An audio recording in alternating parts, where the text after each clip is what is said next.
All right. Hello, ladies and gentlemen. Welcome back to the Tank Rodriguez Show. I'm indeed your host, Tank Rodriguez, and today is obviously the wrestling show where we talk about this past week in wrestling. We give our idea, our thoughts and opinions, and of course, I am joined with my esteemed colleagues and co-hosts. Missing one again, but now we just replaced him with the one that was missing last week. So today we are joined with horror podcast expert of the Horror Pod, the Tuesday Horror Pod of Horrors, James. How you doing today, sir? I'm doing great.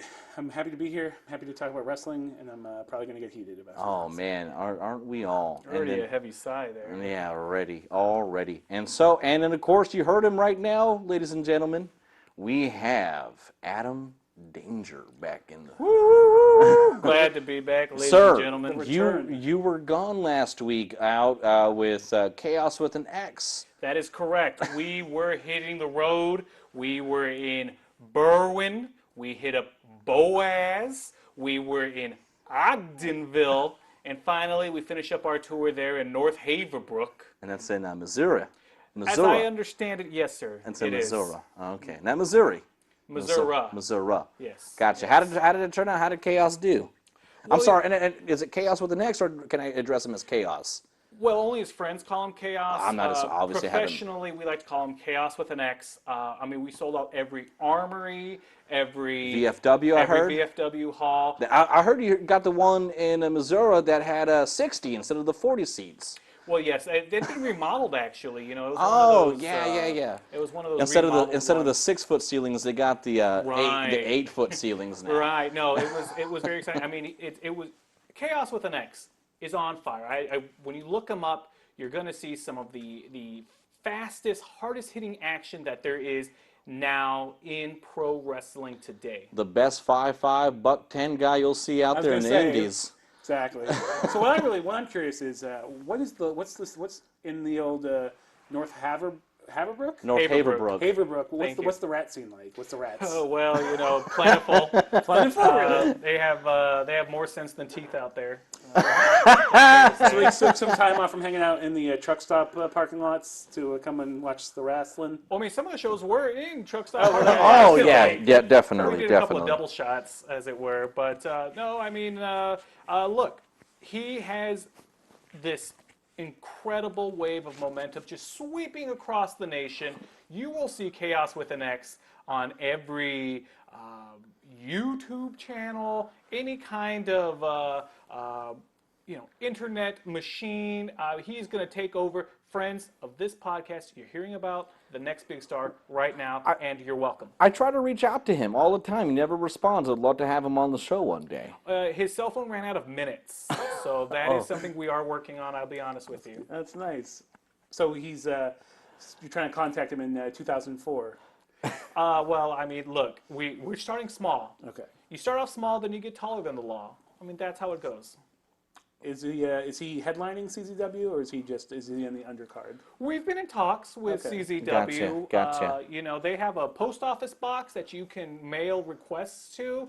We just haven't been able to hear back from them. We've sent various postcards with our intentions, various napkins, VHS tapes. Gotcha.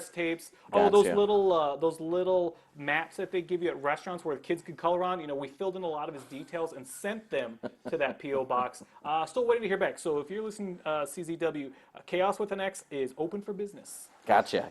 Well, that's a good update there. I appreciate it. Glad you made it back safe. Glad to be here. And I'm sure he won all his matches. Got his shit in. Everybody won. Everybody wins when Xaos wrestles. Xaos with an X, sir. You put some respect on that name. Sorry, my bad. So I actually I had an update for you.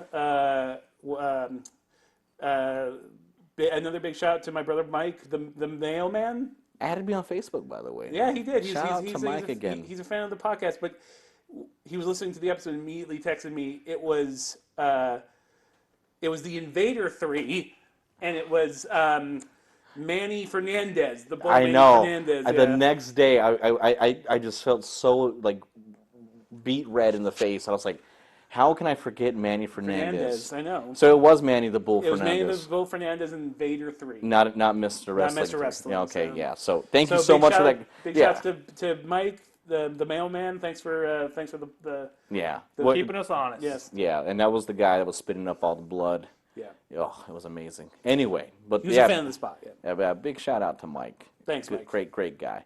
But yeah, so we're here to talk about this past week in wrestling, not including SmackDown, which does come on tomorrow, and we'll talk about next week. Initial thoughts. I mean, I know it's kind of, it's literally like almost a week ago. Did it leave a long-lasting impression on you as far as like the first ever premiere on Fox for SmackDown? Well, so here's my first thought is there's so much goddamn wrestling on TV. Yes. I can't even keep up. Yes.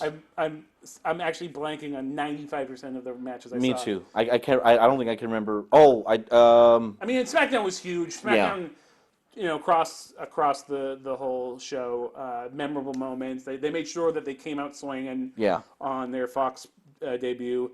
Obviously, the big news everybody took away was the debut of Cain. skinny fat man. Skinny fat. fat. Who's that skinny fat guy? Yeah, I would like to say, Quote by Chris Jericho. we talked about Tell me renaming King. him and Walter the new Heavenly Bodies, but I was informed that name has already been taken. Yeah. So they will be called the Relatable Bodies for average Joes like you and I. with Yeah. our dad builds. bods. The dad Dad bod. bods. That's very hip right now. Yeah, but I mean, Kane Velasquez, literally, that's the definition of dad bod to me. Like are you all a fan of the Heavenly Bodies? the original Heavenly Bodies Yeah. or the new ones? Because I don't know a I damn thing like about the new ones. name Heavenly Bodies because it's a pun, right? Like heavenly bodies in space, but Yes. they're also their bodies are heavenly. Yeah. Yeah. And they were. They were not. Yeah. And they were. I was talking It's about just it like the other Beautiful day. Bobby Eaton. It's Yeah. like, that's a stretch of the word beautiful. But by the way, Bobby, probably one of the most underrated performers, workers Love of Bobby all time. Eaton. Love Bobby. I didn't get it when I was a kid, but like as I grew up and I really watched his matches, black hole of charisma. Sounded like the biggest hillbilly ever when he got on the mic, but great dude, great matches. Worked as a heel and a face. I loved his. I think he had a run with Farouk. I'm drawing his name. Ron Ron Simmons? Simmons. Yeah, Ron Simmons. Sorry, Oh, yeah. long day. I do Of apologize. all the names guys. to remember, Farouk. Farouk. Damn. So no, he actually backed him up when it was him versus when Ron Simmons actually won the WC title. I thought it was beautiful Yeah, the way he backed him yeah. up. Well, that's where he but got the name Beautiful Bobby. yeah, I mean, these things explain themselves. it was unravel. I feel like WWE missed a moment in SmackDown when Cain Velasquez came out. I was kind of hoping, knowing hindsight, of course, having Ray come out like after Brock Lesnar won the title in 10 seconds, he comes out and just kind of looks at him, and then Brock Lesnar's like, "What the hell is going on here?" What are you gonna do? Yeah, exactly. What are you doing, Pipsqueak? And then some other music comes on. You don't know what it is, and it's Cain Velasquez. Pretty sure that was Dillinger Escape Plan or some sort of interminable dross. But yeah, I mean, it was pretty cool seeing having him come out there doing a double leg takedown and really just. But for me, a part of that was kind of like Brock has been this unstoppable monster for well over a decade. Maybe we're going on to 2 decades now. And in 5 seconds, Cain Velasquez comes in and then just kind of like takes him down a number of pegs, right? Yeah. It's just kind of like, oh, well, now you're not the baddest person on the block anymore. Yeah.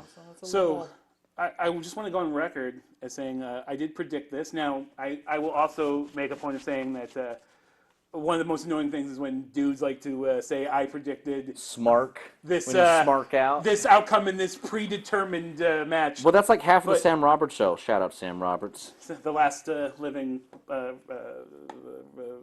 broadcaster? broadcaster. I was a journalist, but that's not what he is.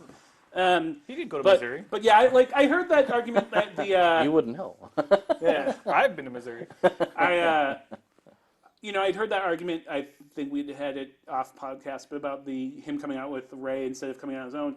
I think it was such a. First off, I don't think they had time to even throw up a generic song for him. Like I said, I didn't no problem with it. Like I feel like But you listen to the pop, you go back to it, it's not there. It really isn't. It took a lot of people. First off, but I also think a lot of people in the WWE audience May not know him. really don't. I mean, I don't think there's as much of a crossover as when it's wrestler to UFC. Yeah, all day. That's a huge thing. All day. But UFC to wrestling, like Minus Ronda. the amount of people Ronda that was don't know different, who yeah. Matt Riddle was still boggles my mind. But as a fan, like I was a diehard fan of mixed martial arts for a little bit of time, but I think the crowd has disgusted me to the point where I've stopped caring nearly as much. But Yeah. But for the people that got it, that pop sort of like it was a slow build where people were like, oh, and then literally like what you were saying, Adam, is as far as like Brock sold the fuck out of that. Yeah. Oh my Lanta. Like, Brock does not get enough credit for his not just his physical selling, but like he's a good dude. And his face, the way he was looking as he was hesitating to walk away, and again, that's the kind of shot that you can sell a pay-per-view on. Hell, you can sell a WrestleMania on. It's just like, well, here's this brute force, this bully we've been living under, and now we've got this kind of ray of hope coming in. I want to see these two Titanic forces. Oh boy, did you like that? Did you like that? I was going to go back a little bit to SmackDown. I mean, it was a lot of fun. Cool new set. One awesome. thing that I did rub up against, and this may be a poor choice of words, so I apologize, was maybe a little bit like Erin Andrews kind of coming in talking to the New Day, and she just kind of looked bewildered, like she wasn't sure what they were supposed to say or to do. Or I can't believe I'm here. Can't believe I'm here. Not even that. What am I even doing here? And they started kind of like dancing and doing, New Day, Yeah. and she kind of just looked really herky-jerky Really and awkward, My advice would be for Fox Sports to just kind of bring in some of their old, bring in someone like Dan Deerdorf to come in and just go, there's a lot of guys here that are having fun and hitting each other. Just someone that just has no idea what's happening in wrestling. That always works out real well. But it'd be comic gold. I think you would just love to see them go, this is where the champions are made. Oh! I have no idea what you're talking about, but I love it. Guys like Dan Deerdorf, Andrew Dice Clay, bring him in. Yeah. Andrew Dice. I'll take Dice. So I think because I just wanted to make sure I say this before the end of the podcast. I think my biggest surprise, or the thing I found most rewarding this entire week of wrestling, was the presentation of NWA Power. With 3 R's. 3 R's. Power! I was, first off, Billy Corgan and company. Time out. Yeah. Time out before you continue. God, I want you to finish that because it's beautiful what you're going to say. Because we can take 2 episodes ago on the very first episode that we did for the wrestling show, you cursed Billy Corgan. As a human being. With every morsel of beat of my heart, every fiber in my heart of my being knew that NWA was going to be amazing. But continue. Well, so again, Billy Corgan's still a terrible human being. But Billy, I didn't say that. This is I said The it, Billy. I'll only give you my thing, email if you the want to have a only discussion thing with Billy Uncle Corgan Fester is terrible at is his hat placement. He needs to just turn his head a little bit more to the center.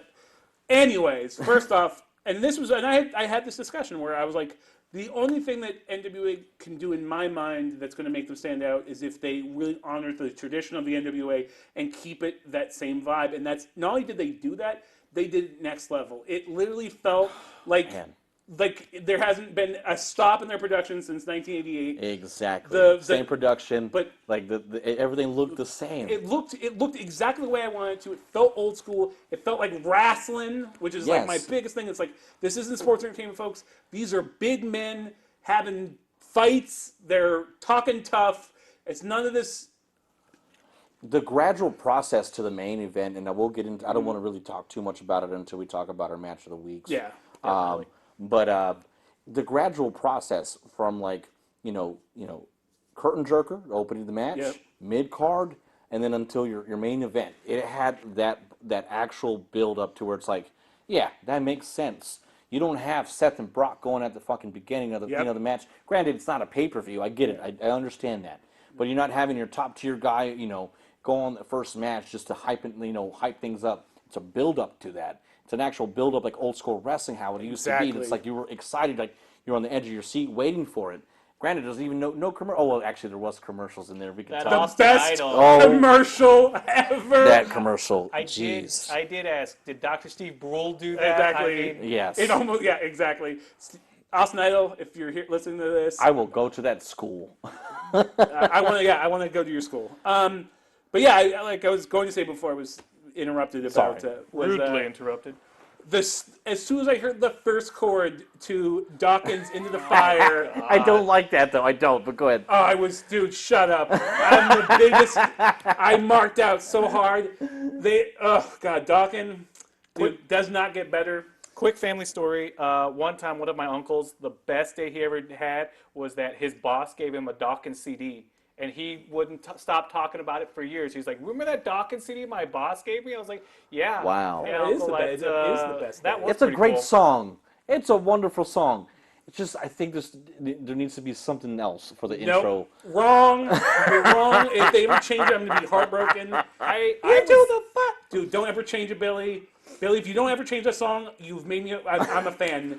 He's a believer. I'm a believer of your Uncle Fester looking ass. Billy, you finally won him over. I know, but start to finish. Corgan got over. The one thing that I'm super happy about is that they made it. I mean, they did so much right as far as like setting themselves apart. Like, look, this is an internet show. They're not trying to be some pyro WWE like traveling show. No, this is a. It just feels like exactly what it feels like the best product they could possibly do in all the regards as far as the like even like after the segment you have David Marquez like Gordon Solie used to be sitting at his little table. Oh my God. They come over, they have the tough guy talking there. Eventually that little whatever that is, the little podium or whatever, every week it's gonna get knocked over. But first off, one thing that again, big shout out to my brother Mike. Big ups, Mike. Big ups, Mike. Which it's true. Like I was never the biggest Eddie Kingston fan, but dude, you got between Eddie Kingston, Nick Aldis, and Eli Drake. Yeah. You got three dudes that sound like they Sound like wrestlers. Yeah, and it's, not even just champions. They sound like wrestlers. They sound like wrestlers. Don't leave out James Storm. Well, no, of course. I was gonna say Timmy too. I mean, like Tim Storm. That whole thing my was God. so well done. That broke my heart. I mean, and so kind of dovetailing what you're saying too. What I loved about Power was that the stories going into the match, the angle, if I may be a mark here, was straightforward. Was very straightforward. You can understand. Oh, here's a guy that wants to that is a teacher, and he's got his last fleeting glimpse of pride and of glory, and it's all going on the line. That's all you got to tell me. 2 seconds of that video montage told way more of a story that I, as a person, can relate to, that anyone can relate to, and you're instantly pulling for him. That's all you needed. You needed to show him walking that school hall, and you really pull for the guy, and it was great. Absolutely. Just really quick too. The commentators. Yes. The commentators were talking about the match. Yes. They were leading that story of that match, and it was just like, I'm more invested in this match. I don't care what Kofi's going to be doing later tonight. Right. You know what I mean? And I'm listening to Cornette. Everyone shits on Cornette, but Cornette loves this fucking business, and he prides himself on that. And I love him. I love Cornette. I love Cornette even too. when I don't agree. That's the thing, as I was saying earlier. You're gonna have disagreements. I disagree with him about 50% of the time. Now I'm an old guy, so I do understand where he's coming from. But I still disagree with him about 50%. But at least even when I disagree with him, he's still inner-fucking-taining. He's so funny. But I'm so glad you mentioned it, because that was one of my, as soon as it started, I was like, something feels different, even right away, just with the commentary. I couldn't figure out what it was. And I was like, oh yeah, this is how the commentary used to be. WWE used to do it. Yeah, WCW did it. I mean, that's granted, and I say it all the time, NWO changed wrestling forever as we know it as today.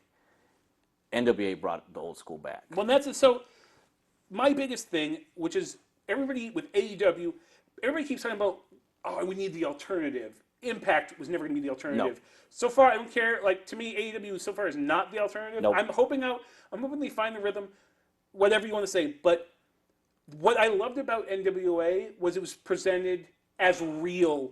Like, you don't have, and I love the goofy shit. I love the over-the-top gimmicks. I love Undertaker. I love the silly, crazy shit. I love the Dungeon of Doom. I love Kevin Sullivan.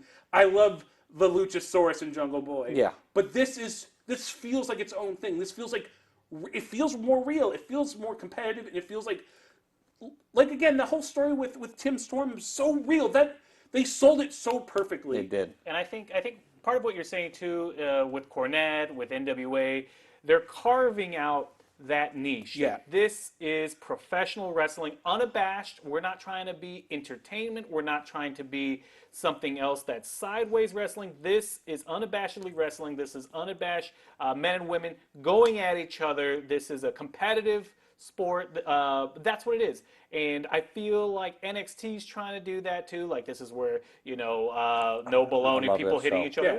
which is fine. You can see it to a point, but I really feel in that corner of just professional wrestling, hard-hitting action, and in an hour, NWA Power provided that I haven't seen in a long, long time. Could not agree more. And I had the biggest smile on my face. Yeah, me too. I said this, and again in a group chat.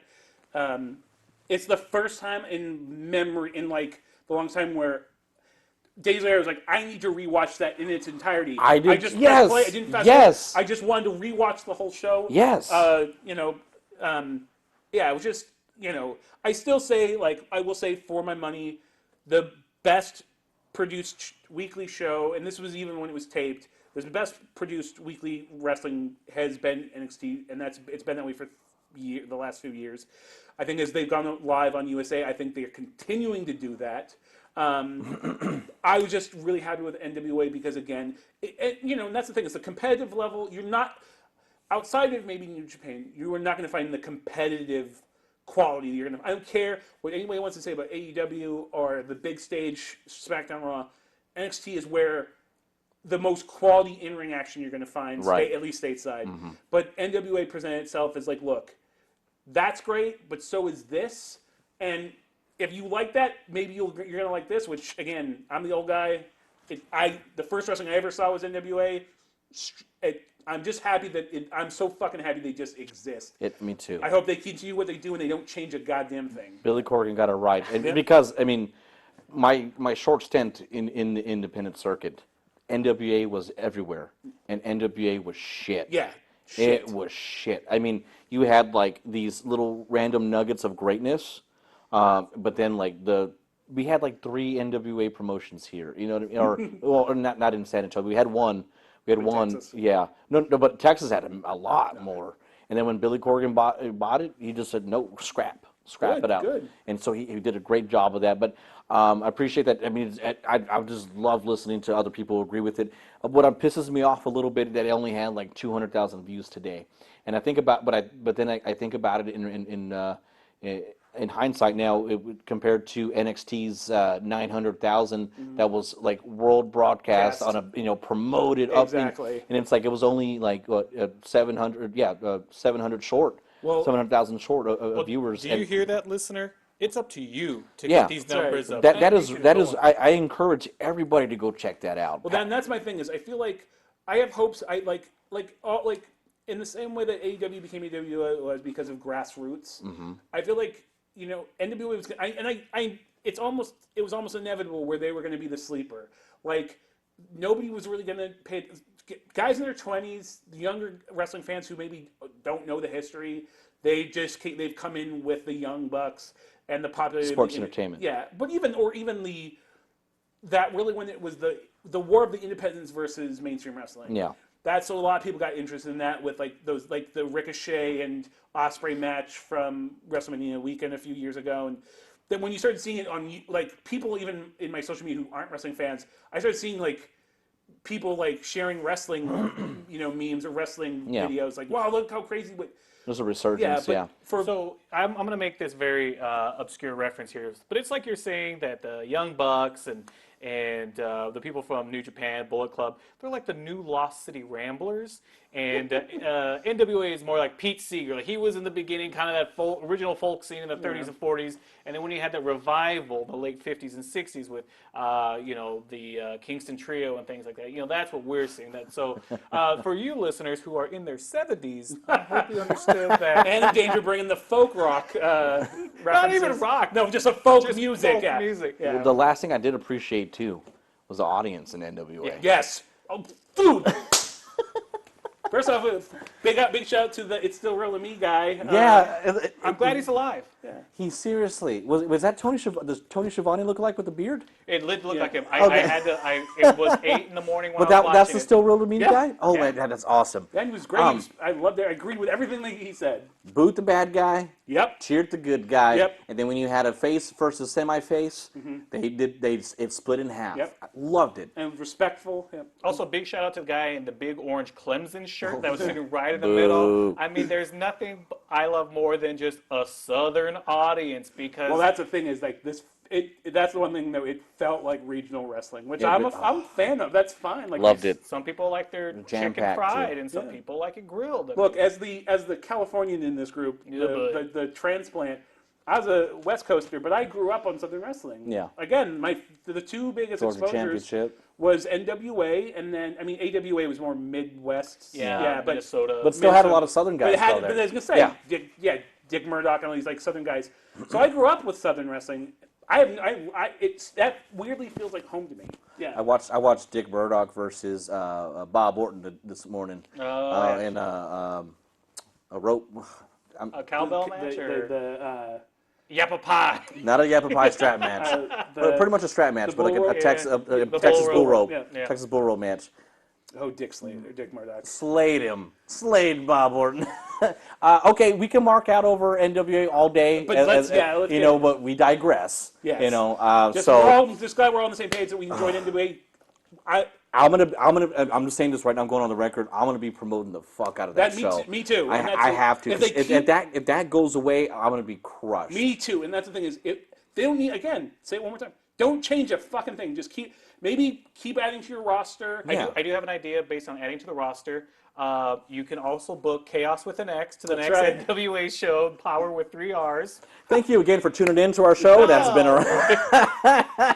Look, man, Case is already getting enough exposure for us. Hey, he needs to be at CCW. He is the buck 10 soaking wet, hardcore king. They always say the toughest nail is the smallest. The lightweight hardcore. Does he wash king. his wife beater? Or does he just keep wearing? He just gets new ones that he finds in the parking lot. Oh, nice.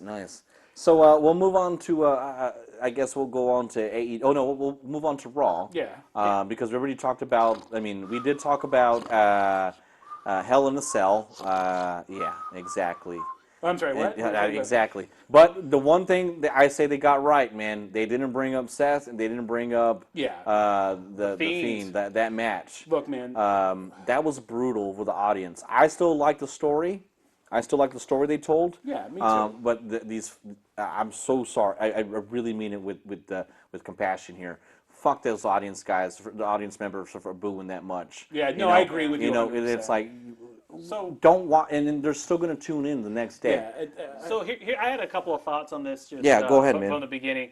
I think what's really tough is the Hell in a Cell should be your ultimate blow off match. That should be what you build up to. Two people have a feud and then they work, and then sometimes it goes to a ladder match. Sometimes it goes to a hardcore match. You should always leave the Hell in a Cell as there's no other means of squashing this beef, but in a Hell in a Cell where one person goes in, one person walks out.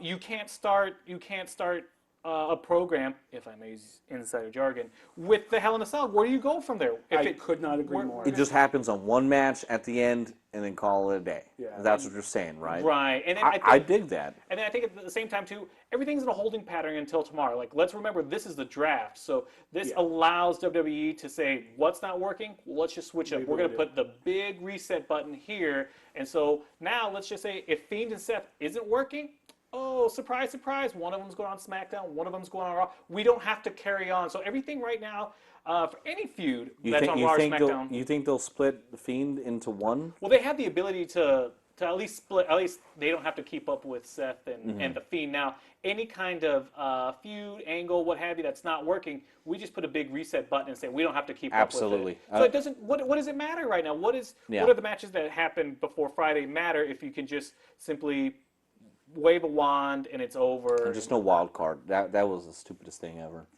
Yeah. So that was one of the But you issues agree I had. 100%. Yeah, I agree with you though. Hell in a Cell should be the payoff of a long built feud. It was, but honestly, I don't want to talk about Hell in a Cell anymore. I will say this though, once again, Rusev, every time. God, Rusev's amazing. Every though. time again, I'm going to do this. I apologize, but I've been Team Super Athlete from day one. I remember when he was in NXT, and I was like, is he doing like a Tung Po kickboxer gimmick? If he is, I love it. But I thought he was the best. I mean, for like a monster heel, the dude's athletic. He's just even when he was just a silent Bulgarian brute, like where he didn't talk, I still found him super entertaining. He's proven himself to be unbelievably entertaining. He's funny. He's got charisma. He looks like a dude who could kick people's ass. He's great in the ring. He's the full package. Right, and he had. So what do you do with him? You Killed put him Mark in a Henry, cuckolding Big Show. fucking gimmick. Oh, which I are- know. Tanner would love this right now. It's Damn the it, Tanner. biggest. God, Tanner's really big into cuckolding he's a big- gimmicks. He's a. So what you're saying is Tanner's a cuck. Okay. Oh boy. He literally just texted me, "How's the show going?" And I was like, Well, "Still you're not gonna going," wanna and that's listen. awesome. But yeah, like, dude, I was like, again, I was so excited. You know, Now, do I want to see Bobby Lashley and Rusev? Is it just for Crown Jewel and that's it? I don't know. It Again- shouldn't happen at all. Well, again, is there just a big reset button after this? I'm not a big fan of Crown Jewel, man. I No, Crown Jewel's a the- joke. Yeah, I mean, if it's money, they're doing it for the money, great, I get it. But man, But it like, should just be all exhibition matches. Hey, we're going to do this, this, and this one time only. Yeah. It doesn't have to be a lead up. If you want to watch it, you can watch it. If you don't want to watch it, that's fine. You're not going to miss anything. I don't think they get paid for that though. Yeah. They don't. I don't think they get paid to do that. So let's just have a bunch of 70-year-old men come out and make fools of themselves. God bless America. Let's not even get. This is. Can you imagine if we I'm were so angry. recording I this? was on such a high with NWA, and I went so Exactly. far We south. should have. Well, I think we'll end it with our match of the Yeah, week. yeah. When we get to that. But Cutting back to Raw, the two things that I really liked that were the same is that you were allowing the AOP and the Kabuki Warriors to speak in their native tongue. Yeah. Kabuki Warriors. So I thought that was amazing. cool. I thought it was kind of neat that you didn't really need a mouthpiece, and then at least for AOP, I thought they were more frightening and menacing speaking in their, Yeah, I their hope. native tongue. I like what they're doing with AOP. I mean, we're smart enough to read And again, subtitles. with a Tajiri, Yes. he doesn't like it. Doesn't like Kabuki. Me saying she got Tajiri. Oh, to get. Tajiri, yeah. I mean, and I love Tajiri. First fan. This is a true fact. The first fan sign I ever made for myself was the Japanese Buzzsaw for. Really? I saw ECW, the pay-per-view in California. It had a really dumb title, but it was the one pay-per-view they did where I'm for God I damn it. think Ulysses S. Grant was president back then. Exactly. But so it was the one where it was a local hardcore promotion. XPW XPW. had Oh, a, yeah. like, Invasion. I was sitting like 50 feet from it, and we all knew it was going to happen. It was a riot. It was crazy. I was there for that. This goes Nice. out to you, Josh. Remember when we read that on Gerwick.net I was that there there in was an person. invasion? Now we know somebody Little that was actually there. 5'4" 300-pound Supreme was. Oh, I'm going to beat you up. And I was like, oh, I was hoping that guy was going to get his clock cleaned. But yeah, I'm to this day I'm a huge Tajiri mark. But come on, man, it's the Muda. So I actually saw another. Muto. I saw a Muda match today, and he killed it with his moonsault. Like that's how that was it, Yeah. man. And it was like a beautiful match. And then he didn't Tajiri the guy. He just Tajiri'd the air. Yeah. And that was. Okay, so this is really weird. The Great Kabuki. As I was watching the introduction of the Great Kabuki, baby, with Playboy Gary Hart. Yeah. Right, and again, this was on NWA, I guess 1981, 1983. I'm watching this on my phone. I'm trying to show my wife, who is humoring me by watching AEW, and I go, "Look, babe, this is where wrestling has come from." And this is what we're watching now, but I got to tell you about NWA Power with 3 R's. And she said, I don't have time for it. So I go, but look, Playboy Gary Hart, apparently his parents were very wealthy from Chicago, and that's how he became a manager. He found the great Kabuki, baby. And this is what he said. This is what he said in the intro. Again, it was, I forgive me for not knowing the broadcaster's name, but he had the microphone with Gary Hart, and Gary Hart was just talking about a match in Singapore in which he fought another person. I believe the surname was Singh. And in order to win the match, and this is what I love. Gary Hart says, you know, life over there is pretty tough. And I thought, God, that's the saddest kind of racist thing I've ever heard. But he says, life is pretty tough out there. And the match, you had to end with putting your opponent over some hot spikes. He said that Kabuki had actually won the match, but the competitor and his brothers actually took hold of Kabuki and then put his face on those hot searing pokers, which maligned his face, which caused Kabuki to wear the makeup.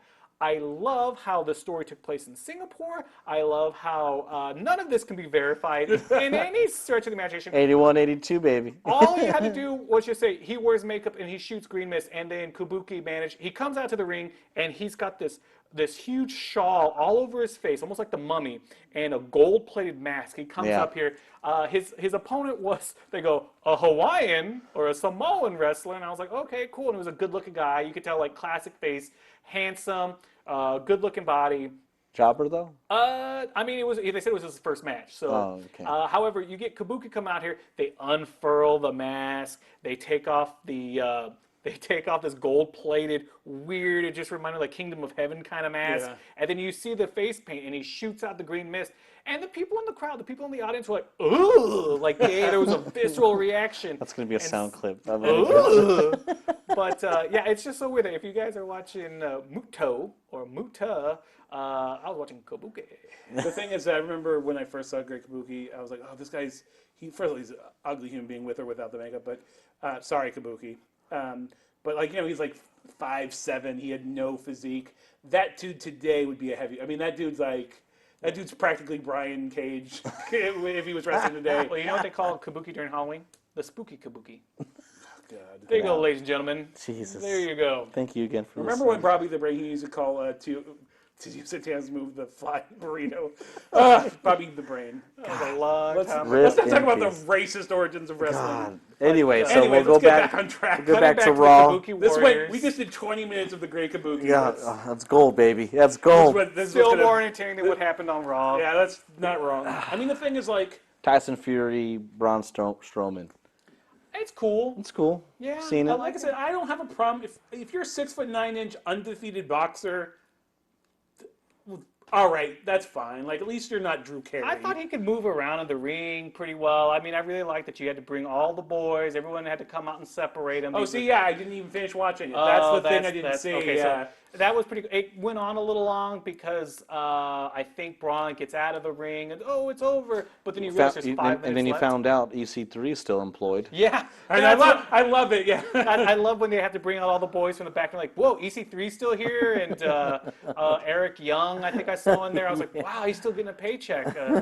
But that was good to see him. Glad to see him. It went on a little long, but I think it's cool. Maybe at this point, maybe Raw and to a partial, maybe to a point, SmackDown, they're going to lean into just more of the entertainment. Maybe the wrestling is going to be left to NXT, and they realize wrestling is going to be left to, in a lesser extent, AEW, and then, as we just talked about, NWA Power. To me, the most exciting nights of wrestling are Tuesday night or Wednesday. Like, if I can watch AEW, NXT, and Power in the same day, which I did, then yeah, I'm so excited. I'd much rather do that than have to maybe go throughout the whole week and watch 3 different programs, 3 different days. 9 hours of wrestling, by the way. No, actually 10 with any NWA. Power with 3 hours. Yeah.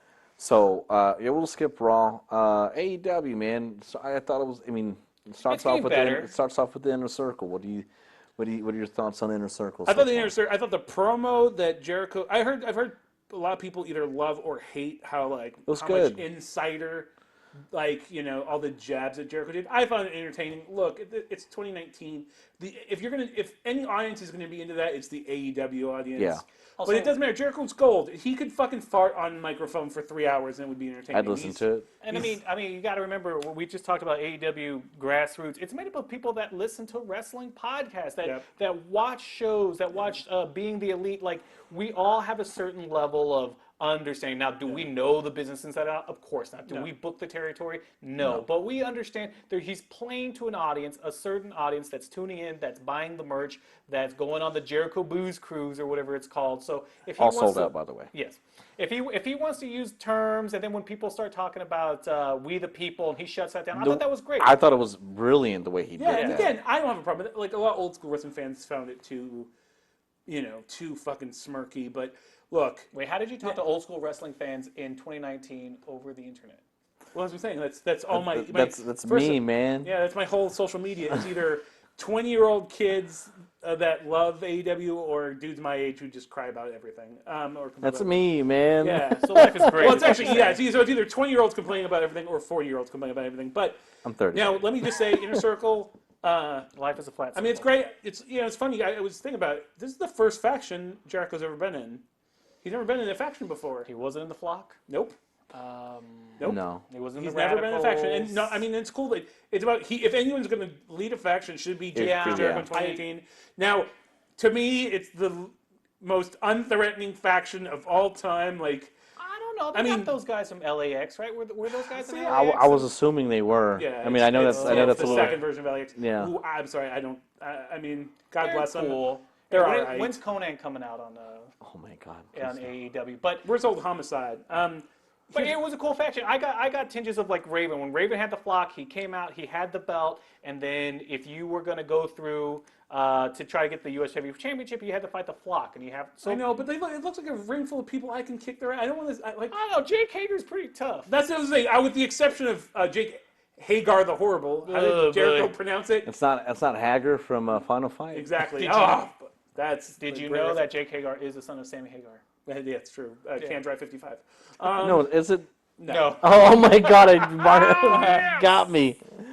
Jesus, you're Talk about Wango Tango. But yeah, like I mean, I don't know those LX guys. And I'm familiar with their work. It's fun. It's. They look like bulldogs that are going to be They like. look like 5'8", 160-pound bulldog. I don't know. But it's a start. It's okay, something. but who are they going against in AEW? This is a whole other thing. You know, Young we're not going to get Bucks into this. I like that Private Party. Private Party was I pretty didn't good. like. I get both. Like I was impressed, especially for a young team that's Talented, yes. yeah, but Do they need polish? Do they need Overdid to it. refine it? They overdid it, and they just seemed like when they were about to go into the high spots, they were hesitant. They're like half a step off. Yeah. It's like you're telling. I can see what your what is it called when you're like not choreograph. Telegraphing. Yeah, You're telegraphing. yeah, I was like, yes. you're about to do something high. that's a but big thing with all of AEW. You're right telegraphing to the audience, though, not intentionally to your opponent. They did this crazy hot spot, like it was like a hot tag spot in like the first 2 minutes. Yeah, I did and then see they that. kick out. Like if you're gonna do that, finish. Especially that they did the upset with the win. Right. Which that was my favorite part, and I kind of saw that coming. Especially the way they were. Talking about telegraphing, with the way they were building it up, it was almost like they're kind of foreshadowing that they're going to win. Right. They're going to do the unthinkable and beat the Bucks in the first round, but also knowing that the Bucks don't want to be like. They don't need it anyways. Yeah, But I was happy with that because the fans are into them. They're a young new tag team. They're making new stars. We can see them grow. Again, not taking away from their talent. First time I've seen them, and it was amazing, right? But that should have been the finish. If they did, Right. the guy was jumping like 10 feet higher than the fucking ring. Yeah, no, It's I like, agree with you. dude, I definitely agree with you. Like, and granted, he's not bigger that much. He doesn't look that much bigger than Cheeseburger to me. Yeah, you know what I agree. mean? Like, Yeah. so like this dude's jumping up. Yeah, but I I'll see what you're saying though. Yeah, I'm I being mean you're sarcastic. not super far off.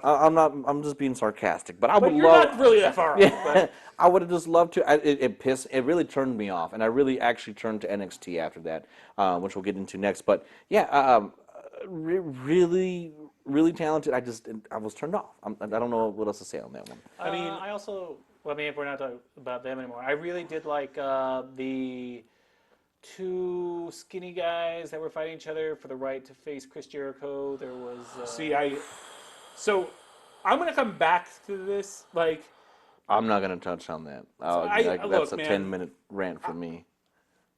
it was fine. I'm gonna touch back on when I. Besides the Fiend, you can't do Undertaker in AEW, man, and that's all I'm gonna say on that. You can't do Well, first Hipster off, Taker. I'm sorry, and I respect everything he's worked his ass off.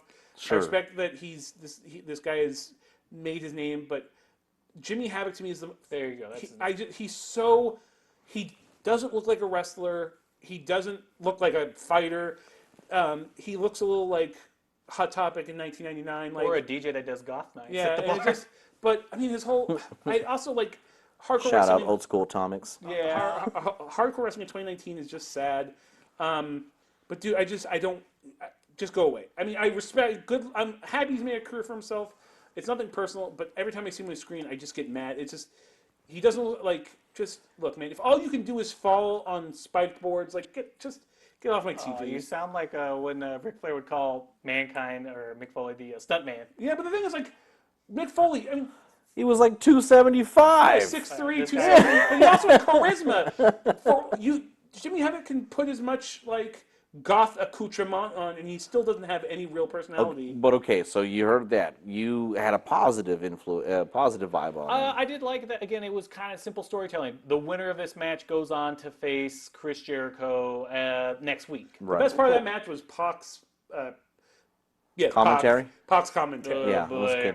And then again, okay, so you got those people.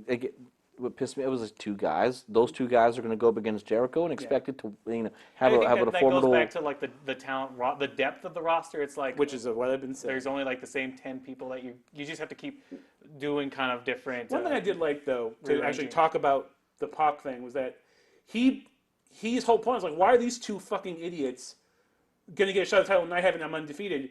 Which at the whole build-up of when the losses are going to matter. Well, they're not doing that so far. So maybe at least they had Pac say that to sort of like touch on that or whatever, so that saying what the audience is kind of saying. But It'll come up later.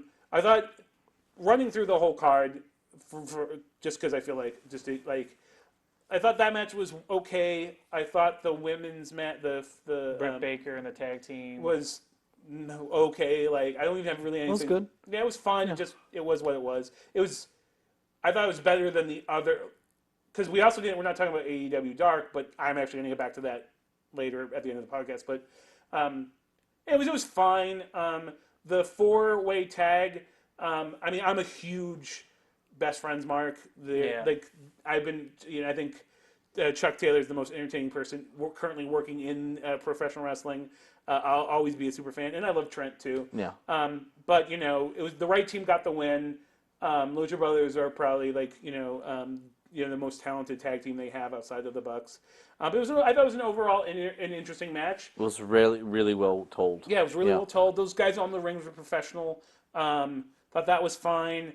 I thought the Sean Spears. I feel like what are you doing? Yeah. What are you doing with that? First off. My favorite thing of the whole match was just fucking seeing Tully Blanchard. Now, I don't mean to be the old guy, but just... Tully. Fucking Tully, dude. That dude's he's just a bad motherfucker. The best thing And Tully lives ever in San did. Antonio. Yeah, exactly. Does he? Mm-hmm. Oh boy, I was about to say something rude, but there's some funny if he lives stories here, that I'm not going to say anything. we'll tell off the podcast. But yeah, so I thought all in all, I definitely think it was a step up from the last week. For sure. The cool Kenny Omega coming out with the broom and the broom. I like that idea. Yeah, I did too. I thought it was cool. And, the audience popped hard for it. I knew he was going to do it, but it still looked badass. Yeah, and I loved the fact he's the cleaner and he had the wrapped up broom. I thought that was genius. Badass. Yeah. I've read some negative things about why would if Moxley is willing to almost kill him, put him through a glass table, why would he just leave him there? Well, because he has honor. That's his whole thing. He wants to be I totally like that. I got it. I thought he played well. But yeah, you would still maybe root for him if you like Moxley or if you like Kenny Omega. You got two somewhat faces there, and so yeah, you wouldn't have to do something super dastardly. What do you guys think? What do you guys think of the main event? So I'll definitely tell you about the main event, and just really quick, too, and we can move on. I hope that they have a better build-up with Kenny and Moxley. I know Moxley got hurt. Yeah. I understand that. Kenny's the best wrestler we got today. That might change with NWA, but goddamn, that dude's too good just to be not wrestling. Yeah. Every other week he needs to be wrestling. It's weird. Like that. It's like this weird. I don't know what they're this whole it's like. He's getting L's left and right. He's almost becoming like a comedy act. I don't know what they're doing with him, but I hope they know what they're doing. It's the second episode. Yeah. But even if you go through the pay-per-views, but I agree, and that's the thing is, I will say at the end of the day, I thought the second episode was better than the first episode. Yeah. The main event was okay. I didn't dislike it. I think Dustin is still my favorite. Just seeing Dustin have this weird end of career renaissance that he's having, he looks amazing. He looks in great shape. He looks great. Looks like his damn dad, but in shape. In shape, yeah. Yeah. I'm just super happy for that. The MJF chair shot, I popped. I Yeah. marked out a little Yeah, I bit did too. because you know what's happening. Yeah. You know what's going to happen down the line if Yeah. you watch Yeah. the Elite or Be Yeah. the Elite. You know what's going to happen, but God damn, I was like, is he going to do it on the second episode already? They're going to draw it out when, especially with Be the Elite. Even though I'm kind of don't like that show too much. I do, but It's entertaining. It's entertaining, but I don't want them to cross. They yeah, you don't you want have to watch And that one was my to- big thing is I like being elite, but I hope that's not what Dynamite's going to be. Right. They better keep that super separate. Yeah, don't watch one or the other if you're like it. I will say, I wasn't fully aware of MJF. I knew he had a reputation in the independent scene, but I wasn't super familiar with him until the whole start of AEW. Yeah. But Same. I gotta say, I think the smartest thing those dudes did was signing that kid. Yeah. I think he is the best heel. He's the best male heel, I think, in the business right now. He just gets it. Even his social media. Well, he lives the gimmick. He lives the gimmick. Dude, I hope that kid has a big career. He's, like I said, he's not a big guy, but I think in this day and age, I think he could be. Yeah. I think he could be I think he could be big money if he keeps doing what he's doing. I'm super happy with that. But now he's not so much heel anymore. But- because that put him over. Yeah. That put him on Stone Cold status Yeah. yesterday. But again, Wednesday night, we all both know where this storyline is You're going. just waiting to pull that cord. You're Yeah. waiting to rip that cord, and when you do, it's gonna be a cherry moment. It's gonna be really, really cool, Yeah. and it's gonna be so great. rewarding. But one last thing I was going to say, though, as far as AEW is concerned, is I mentioned this off podcast to multiple people. You love skateboards. I love skateboards. I love jean shorts and tights. No. Call back to dynamic dudes. So I remember being at PWG and seeing this big motherfucking handsome guy in the corner talking with, I think, Adam Cole. And I was like, wait, is that guy in NXT? I think his name was Austin Draven. I forget what his NXT name was. Oh, yeah. But this day and age, he's called Luchasaurus. Yeah. Yes. And Yeah. I was like, he's a big dude. He's about, they'd say he's like 6'7", 6'8". He's like 6'5" in real life, but he's a big dude. He's jacked as shit now.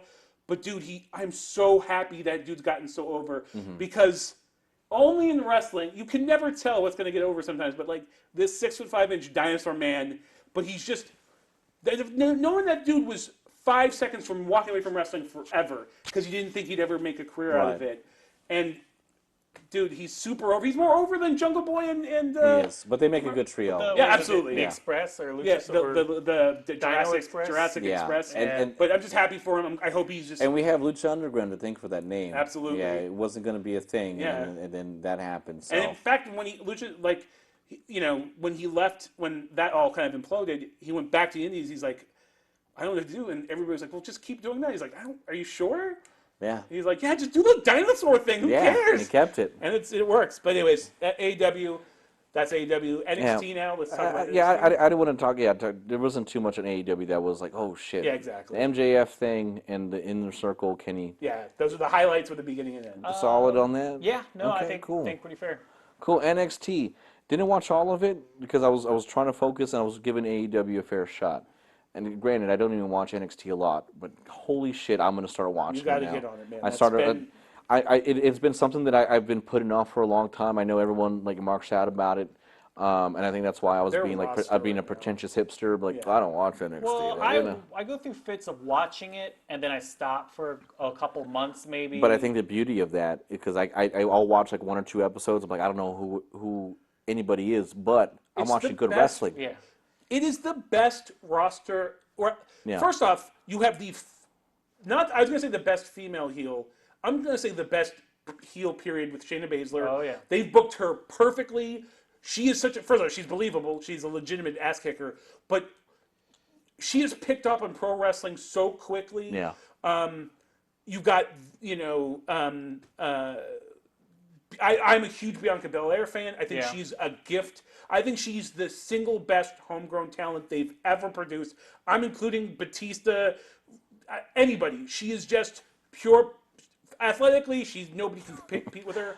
I like how you just said, I'm including Batista, and that's it. I was going to go off of Randy Orton and Brock OVW, all Lesnar. I mean, there's so much homegrown talent. Yeah. But I think one of the nice things about NXT now that it's being the third if you wanted to call it third promotion under the WWE umbrella, is that before this, it was kind of finishing school. You had people coming in, let's see what works. Maybe they have a gimmick, but you would always wonder, does that gimmick transfer over when you go to the big show, when you go to SmackDown or Raw? Now you don't really have to worry about that. Can you stay in NXT? Well, that's the thing. That's been the joke for years. Is like, oh no, somebody got called up. Like, To me, it's like the way I see NXT is like NXT is like you're in training, like you're on the you that's what learn. it- It is training. You learn all this stuff, all how to wrestle and how to tell a good story.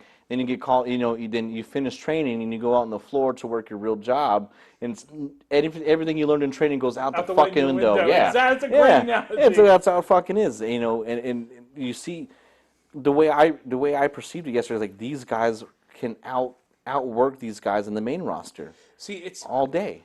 It's so the inner conflict. I think for a lot of fans, knowing who Hunter was as a person and his politicking and his all of his bullshit, but just the magic that he has done with their development system, and how much you can tell he really does understand the business and loves the business and what he has done for pro wrestling. The quality of that show, top to bottom, like,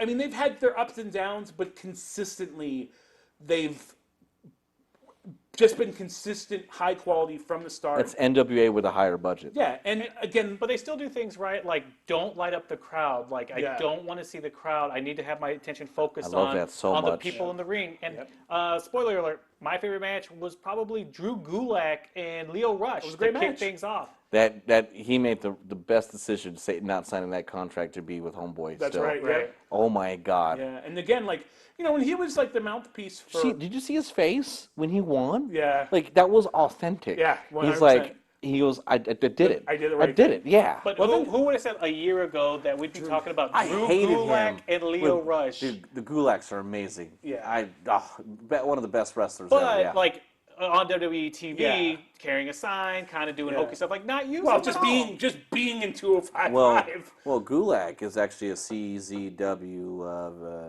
veteran? alumni. Oh, I mean, Gulak's been on, especially with the West Coast. Here's the thing. That just that match is that whole thing summarizes why NXT is fucking magic, because they let people get over on their own work, and their work they let that I know we talked about it last week, but I forget sometimes why I like professional. Like you get in the routine of just watching. You can't explain it, yeah. But that Adam Cole and Matt Riddle match was like, oh yeah, this is why I love pro wrestling. The Gulak and Lio Rush. Again, a year ago, people hated Lio Rush. Yeah, he needed to be gone. But the thing is, I will say, though, I thought Lio Rush was perfect. He was supposed to be annoying. Yeah. He was supposed to be the little annoying. But again, he's good on the mic. But that's not what he wanted to do. Yeah, and that's the thing I kept saying, like, this kid is incredible. He's an athlete of the highest caliber. Not to brag, friend on Facebook. Yeah, but Lio Rush, this is Adam Danger. I always believed in you. Yeah, again, I mean... Dude, this dude's we're so over in the indies. Yes. I'm not even kidding. I mean, and you would see these matches, I'm like, this guy. And then when he finally, I think he got called up to Ring of Honor, and then he went to NXT. Well, look, I remember, like, look how over Apollo Crews was when he was on the indies. I remember when he showed up to NXT, people lost their minds. Unfortunately, he's lacking something. I mean, he doesn't have the same sort of charisma. Lio Rush actually has charisma. Yeah. He can talk. He has his own personality. You can love him and hate him. Yeah, exactly. But again, it's great. NXT gives you the tools and, like, look, you can get over. It's up to you. Are you going to get over? Do you have what it takes? Again, like, Velveteen Dream. That I remember watching Tough Enough and being like, that kid's definitely the most. He actually likes wrestling. He has some actual experience. He's athletic. But I was like, that dude is. I just assumed that guy was going to be back in, wherever he came. Like, New Havenport? North Haverbrook. North Haverbrook. We'll never get that. Dude, he found what he and again, he took a stupid Prince ripoff gimmick, but god damn it, he made it work. He works his ass up in the ring. That's what all the vets say. Like, you take it, you make it your own. It's so good though, man. It's insane. And again, the whole match. I mean, every NXT episode, even if it's a match I'm not invested in, I respect, like, First off, I'm a huge what's his name now? Cameron Grimes. Is he related to Grimes? Yeah. Well, he's more Leonard Skinner these days. But I like what they're doing with him. He actually has a gimmick because before he was just like the kind of hippie looking Southern guy, but now he's kind of started getting his gimmick. But he won, and I feel bad for Boa. Like the Chinese talent in NXT doesn't do well, but Boa's a legit dude. Like he's a great athlete.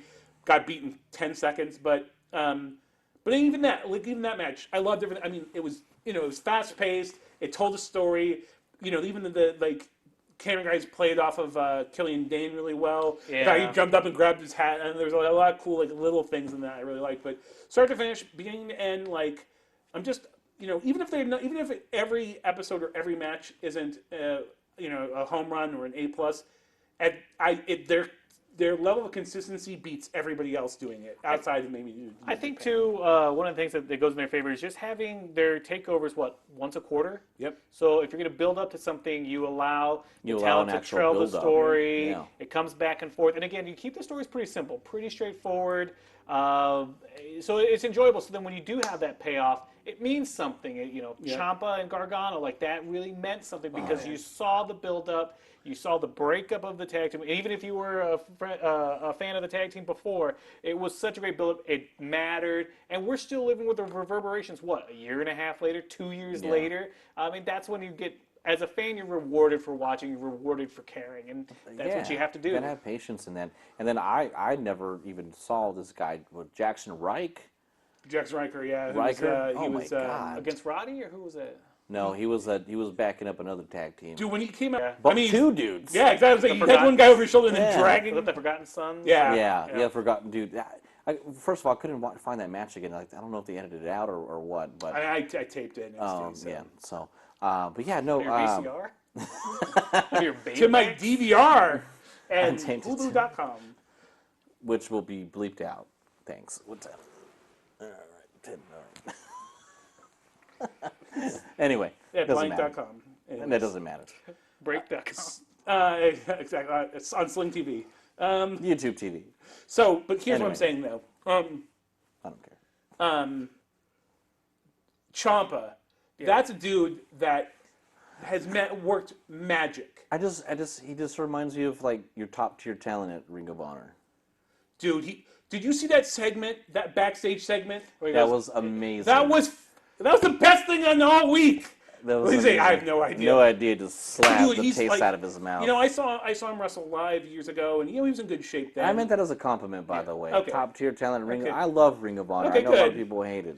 No, like I said, you and I are on the same level with that. But he was a guy that should never he went from not even having a contract to being the most pushed dude that they had because he's worked his ass off. He's gotten into the gym. He's put his body in the best shape he can possibly do on his frame.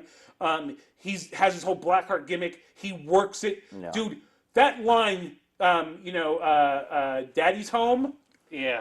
Fucking killer, man. His whole thing, dude, he understands what works. I love Adam Cole too.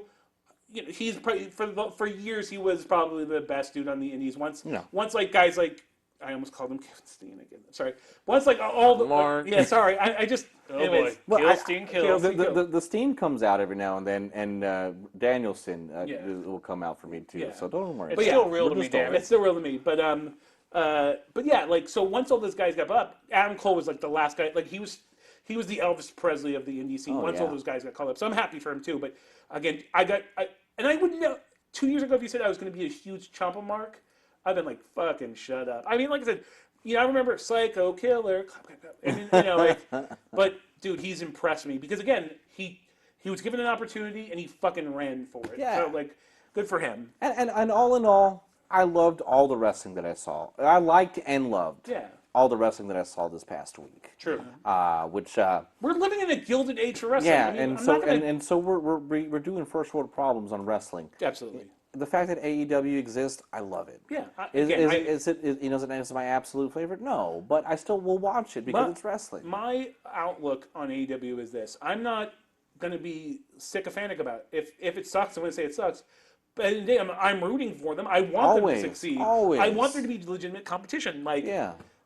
we're lucky to live in the age where we do. Absolutely. I think Tanner said it best. He goes, the fact that I can flip back and forth with wrestling today is amazing. And I was like, dude, that's such a good nostalgic feeling, and I love it. We're going to do Match of the Week. All right. I have a feeling that we're going to have the same one, but Adam Danger, go first. I'll go ahead. I kind of spoiled it earlier, but I really liked Leo Rush and Drew Gulak. Good. I thought it was Good job, just guys. hard-hitting. You started off the program with that match. I was watching it this morning, and I couldn't take my eyes off of it. And again, I was just laughing to myself that I never would have expected this. Just basing on what I've seen from Raw and SmackDown, I never would have expected that I would get hyped over a Leo Rush, Drew Gulak match. The runner-up, though, I really liked Roderick Strong, and then that young guy he was with. Good match. He kicked Roderick Strong in the head like 3 times. Oh, Swerve. Swerve. Shane Strickland, was he called now? It was Swerve. I just know that his nickname is Swerve. I was like, I kind of flinched because I was like, dang, that he is was a great. stiff Great kick, match. like in the head, which was great. Also, I have a theory real quick that Undisputed Era is really just grown-up Cobra Kai because they just wear black and gold all the time. And Roger Strong was actually Danielson, but he was seduced by the power of the Cobra Kai. What do you guys think of that? The baby dick like That was funny. I mean, it was like a little like Attitude Era, but real quick, do want to say about Leo Rush and Drew Gulak. Do you know what I loved about that match? First off, the conflicting styles. I mean, they're both like cruiserweight guys, but Drew is more of a submissions guy, mat based. Leo Rush is like this athletic high flyer. But you know what? Why I liked it so much? Because it reminded me of mid '90s WCW when you had Malenko and Ray and those guys. Yeah. It had that same sort of excitement because of that conflict of styles with the lighter weight guys. It was a great match. Go ahead. Sorry, I blanked out there for a second. I don't know what I was just pointing at people, and I know no one could see that. So my match of the week is what you're asking. Yes. It's actually probably going to be a surprise. It was actually from AEW Dark, and it was actually the Darby Allin versus Cena. Yeah. Yokozuna. Yeah, exactly. Yokozuna. Again, Cena wasn't a guy I wasn't super familiar with until he came to, and obviously that guy has proved himself in his own career, but I wasn't that familiar with. And Darby Allin's been a guy I go back and forth. I think his gimmick is really sort of, we mentioned the other day, super try hard. His whole the skateboard thing. Anyways, but the kid has something. First off, he does have his own outlook. I think he has the coolest theme song in all of AEW that I follow. That song is great. It suits his character really well. But that match was just fucking incredible. From both of the guys, there was so much energy, the back and forth. I'm a huge mark now for the coffin drop. I don't know. As the resident, obviously I'm a huge horror fan, and I like punk rock and all that stuff. And that part of his stuff does appeal to me. But it's also just he just puts him. You can see that this kid really does love wrestling and is putting his whole heart into it. I hope he finds sort of his own rhythm, finds his way out of the shindies, because he still has that sort of kind of rough around the edges sort of. Yeah, but high spots. But anyways, it was a great match. Cena he hit those double knees dude. Yes, brutal, that was brutal. Yeah, but those weird suicide those quick 4 suicide dives where he turns his body anyways, and great match. I expected nothing from AEW Dark, and I walked away from that match. I was like, damn, that was a fucking great match. That's what needs to be on the air. Yeah, that's what I said. Yeah, Thank that you. needs to be on the air. Well said. And I'm just going to go really quick, too, because I have one last question for y'all. My match of the week was definitely Nick Aldis and Tim Storm. I mean, that was... I almost had tears in my eyes. It was so good. I watched that match. First of all, I watched Power 2 times, but I probably watched that match 4 times. It was a great old school match. It was a straight old school match.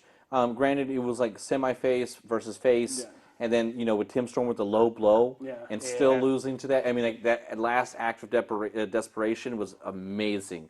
And then, I don't know. I just and the fact that the crowd was so behind it. Jim Cornette telling that great story. Yep. It was beautiful. It was a perfect TV match for TV. And in fact, I think what sold that match for me, because the match itself was solid. It told a really simple but really understandable story. Yeah. You cared about the match, which how often does that happen in pro wrestling? Right, exactly. But I think what really pushed it over was the perfect commentary. The commentary hands down. That's how you. comment on pro wrestling match. And the fact that Tim Storm is 54 years Yeah. old. No, he looks good. He looks good for 54. 54. And the dude was outworking so many people out Yeah. there right now. But and did you want to touch about anything else, or no, because I do have a question for y'all. No, let's hear the So question. so who do you think is going to be the biggest like hoorah for the draft for SmackDown tomorrow? Well, you know, Any predictions? we've not seen Roman Reigns in a while. That could be something that. Who's going to be the guy that leads SmackDown? How about that? Let's. I can tell you who I'm hoping it is. Yeah, that's yeah. Who would you? I Like? hope it's AJ. Yeah. I think AJ, he's still the most over guy. The dude obviously can have a good match with anybody. Yes. And it's about time we had a good heel faction running the main segments on TV. I think, first off, people, AJ will never be a true heel because the fans love him too much. Right. Because even whether he's a face or heel, he doesn't change this whole shit. He's still the best dude in the ring. And this was a guy, And he has one of the best tag teams backing him up. yeah, and like it works. And I'm just glad that they're doing something with the club. But at the end of the day, like when he was on top, they, whether it got ratings or whatever, I'm not going to even discuss that. But Yeah, it's fine. SmackDown was quality when he was in the main event. Yeah. And the fans love him, and they deserve SmackDown went downhill as soon as he went to Raw. Yeah, I agree. Hands down. And what about Raw? Well, I mean, obviously, Roman? first off, so I think, can we just say, we're all in agreement that SmackDown is the new flagship show? It has to be. Yeah. It's obviously, I mean, It has to be. So at that point, it's got to be Brock, because he's the big money guy. Holy shit, that's a big one. Yeah. Okay. Yeah, I would say Brock. I still think that with SmackDown though, you gotta go with Roman a bit. I think you still want to make sure If it's going to be the flagship, I if see it's what going to you're be the saying on that flagship, one. you still want to either. I don't think they're not pushing Roman like they used to. I think they're letting him have I think he's in that conversation, but I think they're trying to pull him back. I think they're gonna. Ever since the cancer thing or the Sure. his health issues. Leukemia. I'm sorry, that's what my father passed away from, and I was having a little bit of a mental block there. But ever since that, he's sort of got some goodwill, but you don't see them booing him as much. I think they're still trying to keep him out of that the title conversation. Have an actual build. Yeah, an organic build. Yeah, But I mean that's if WWE was still solely calling the shots with SmackDown. Now, if you're a Fox executive and all you see is Excel spreadsheets with zeros and ones and dollars and cents and what is a safe investment, you may have heard of Roman Reigns. That makes sense. Okay, I'm going to go with that. I heard that. You got to remember that this is a partnership now. Now, WWE is working in conjunction with Fox, and that's why you're having the Fox influence. So if Fox says, we need, we need Hogan. We need somebody that people name recognition that I know. We're going to sign up. You want us to put how many millions of dollars into this? Yeah. This has got to be a back and forth situation. I'm not saying it's the most popular thing. I'm not saying it's going to be the most interesting But thing. it's a WWE thing. But it's a safe, sound well, I mean, investment. now you have Cain Velasquez and Brock Lesnar, and that's the biggest names they're going to have. Well, I don't think Kane's going to be there that long. Oh, I definitely think Kane's going to do a program.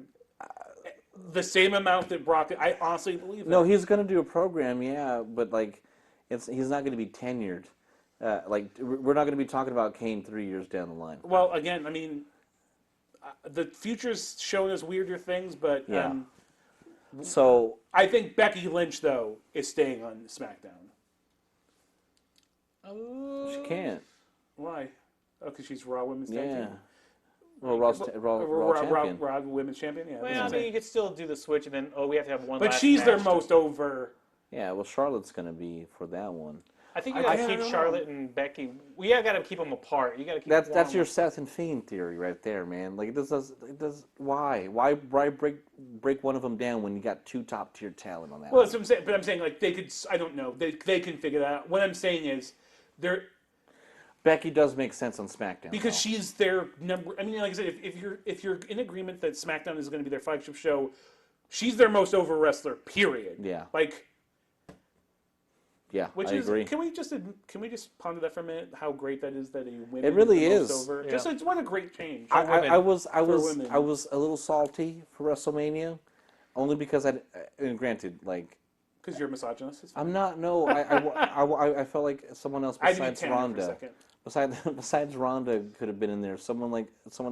Granted, maybe they didn't work for it. You know what I mean? As But if much you think as about it, Ronda was the biggest name celebrity they had. So. ever. But that being said, after that match, I was like, I 100% retract my feelings towards that because it was amazing. But Except for the ending. yeah, okay. Just how sloppy that shit was, but- yeah, we digress. I mean, Yeah. we've seen worse endings in the Absolutely. past week, right? Absolutely. Yeah. So, I think almost steamed it. Oh boy. SmackDown. I would say Kevin Owens is their big guy See, it's funny. because he's coming off of firing Shane. Yeah, we didn't even talk that Shane McMahon's been fired from Yeah. the WWE. I mean, it was cool. It was quick. You know what I mean? But I think they might because where do you so you just drop off Owens after that? You know, No, what I mean? that's you can't. what, You see, got to that's build that funny. one up. I thought in the shakeup because again, there's going to be a shakeup. I thought Owens was going to be in the top discussion for Raw. Yeah. I think they need again if you're moving if Brock is you need somebody that You need someone to still carry Raw. Yeah. That's Yeah. pretty good. But that's why I thought for a little bit that Kevin and Finn should go back to NXT Yeah. Yeah, and carry and keep them as carry them as your Brocks. yeah Owen is too. They need him. Yeah, for Because, sure. again, Definitely agree. You still need somebody to be on the mic. You need somebody that you can trust to give promos and But you definitely want an A+ show every fucking time. Yeah. So I think you get Kevin Owens on there. Mm-hmm. You keep AJ there too, and then you send Roman to keep your wrestling fans, and your wrestling Keep the audience, your wrestling eyeball. market to That's a good Romans. point, yeah, You know what I that's a mean? good But yeah. Any last roundouts before we call it a day? So I do just want to say real quick for me, and I'll let you go, Adam Danger. So last week when we were talking, I wish Tanner was here. Me too. Which is the only time you'll ever hear me say that. Just kidding, Tanner. As I was saying, like last week about talking about New Japan and like which I do enjoy. I do respect New Japan. Their work rate is incredible. They have an amazing roster. But my point was that they do need to build new stars. I said that. Tanner got a little heated I about disagree. that. Half hot. I disagree. No, that was Tanner. Exactly. Yeah. I disagree. I disagree. Well, I And thought I- we were playing now- clips from last week. I'm going to say this with the caveat being like, I know, well, almost who it comes from almost even makes my point. But Dave Meltzer himself on Twitter just said the exact same thing a day or two ago that, they're still doing great, but they do need to build more stars so that we're not seeing the same matches over again. And just a quick correction, Saint Meltzer. Saint Meltzer, exactly. 7-star Meltzer. But yeah, and I agree. Like I said, and like I'm happy that Sonata is in this. Which is funny because I hadn't seen or paid much attention to Sonata recently. I was like, I almost didn't recognize him from a year ago when he had his black faux hawk and all of his black hair. Now he's got blonde beard. But I'm glad he's in this main event picture. But they're going to run that match on the ground. So. Yeah. Again, I was proven, or at least I was. Somebody agreed with Somebody else you. agreed out with me after I made the comment. So Yeah. there you go, Tanner. Saint Suck Meltzer. it. Suck it, Tanner. You're wrong. You're Tanner.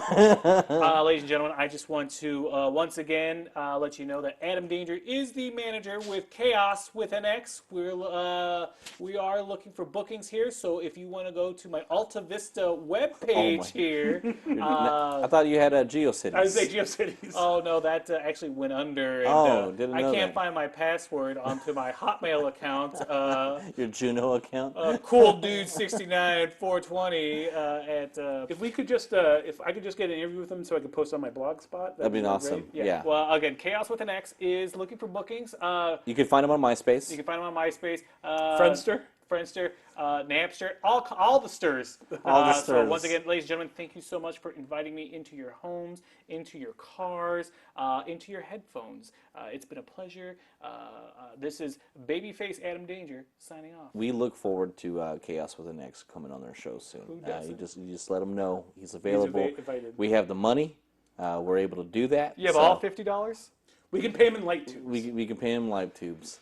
Ladies and gentlemen, That's a sucker's game. I'm Tank Rodriguez, and for Adam Danger, James, Tanner, and big ups to Mike, I want to thank you again for listening in. Have a good day. We'll see you on the next one.